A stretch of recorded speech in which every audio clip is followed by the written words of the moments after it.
మాత్రే నమః. ఈ నెల మార్చి 10 అమలక ఏకాదశి. ఈ ఏకాదశి కథను వినడం వల్ల మోక్షం లభిస్తుంది. ఏకాదశి మహిమను తెలుసుకోవాలంటే ఎన్ని పురాణ కథలు చదివినా సరిపోదు. ఈ ఏకాదశి ఒకే వ్రతం లాగా భావించి అన్ని నియమాలతో వ్రతం చేసి పోగొట్టుకుని మోక్షం పొందిన ఎందరో పుణ్యపురుషులున్నారు.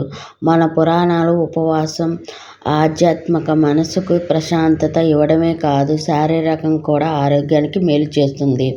15 రోజులకు ఒక్కసారి వచ్చే ఏకాదశిని ఉపవాసం ఉండడం వల్ల కడుపుకి విశ్రాంతి లభించి ఆరోగ్యం దెబ్బతినకుండా ఉంటుంది. మనకి సంవత్సరం మొత్తంలో 24 ఏకాదశులు వస్తాయి.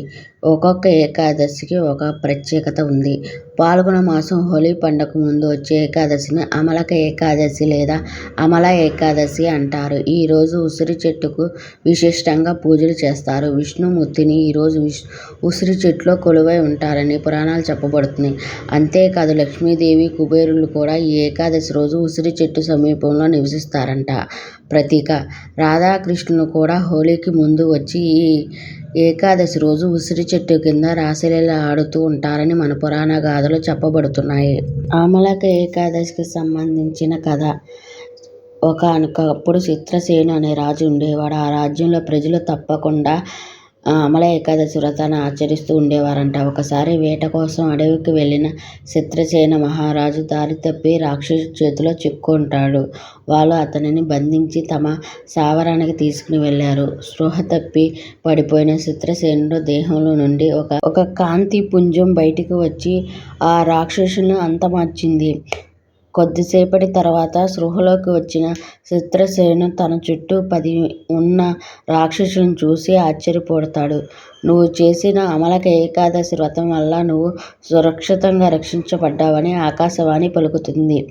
ఇది తెలుసుకున్న రాజ్యంలో ప్రజలందరూ చిత్రసేనునికి జైజైలు కొట్టి అప్పటి నుంచి రాజుతో సహా రాజ్యంలోని ప్రజలందరూ ఒకే ఉసిరి చెట్టు కింద ఈ వ్రతాలను చేయడం ప్రారంభించారు. ఏకాదశి రోజున భక్తి శ్రద్ధలతో ఉసిరి చెట్టును పూజించిన వారికి సకల సంపదలు కలిగి దేహం విడిచాక మోక్షం లభిస్తుందని గాఢ నమ్మకం. అవకాశం ఉన్నవారు ఉసిరితో చేసిన వంటకాలు తిన్నా, ఉసిరిని దక్షిణతో కలిసి బ్రాహ్మణులకు దానం చేసిన విశిష్ట ఫలితాలు లభిస్తాయంట.